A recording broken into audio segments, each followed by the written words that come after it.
Another video. आप देख रहे हैं मिस्टर एवरीथिंग एक्सपेरिमेंट। दोस्तों आज की वीडियो में हम जो चीज़ बनाएंगे उससे किचन की चिकनाई भी साफ हो सकती है, टाइल्स भी साफ हो सकते हैं। इसके अलावा ग्रीस वगैरह के दाग भी कपड़ों पे से जा सकते हैं। यानी इसके अलावा और भी चिकनाइयाँ होती हैं जैसे तेल वगैरह, इनको भी साफ किया जा सकता है। तो दोस्तों वो दो चीज़ें क्या होंगी जिनको मिलाने के बाद ये वाली चीज़ बनेगी? तो दोस्तों हाइड्रोजन पेरोक्साइड और बेकिंग सोडा, यानी इन दोनों को मिलाने के बाद ये चीज़ बन जाएगी। अब ये कैसे मिलेंगे और इसके लिए क्या करना होगा, वो सारी चीज़ें आगे वीडियो में आपको पता चलने वाली है। तो इसलिए इस वीडियो को आप पूरा देखिएगा। अगर आप चैनल पे नए तो प्लीज़ यार सपोर्ट करें, सब्सक्राइब करें, और अगर आप पुराने तो भाई दिल से थैंक यू।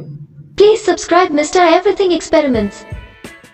दोस्तों यहाँ पे मैं ले रहा हूँ हाइड्रोजन पेरोक्साइड। ये आपको किसी भी मेडिकल शॉप से आसानी से मिल सकती है। दोस्तों ये ज़ख्म वगैरह साफ़ करने में इस्तेमाल होती है। मैं यहाँ पे ले रहा हूँ तकरीबन 100 ml। इसके बाद बारी आएगी अगले इंग्रेडिएंट की। दोस्तों ये है बेकिंग सोडा जो आम खाने में इस्तेमाल होता है। ये डलेगा 1 टीस्पून।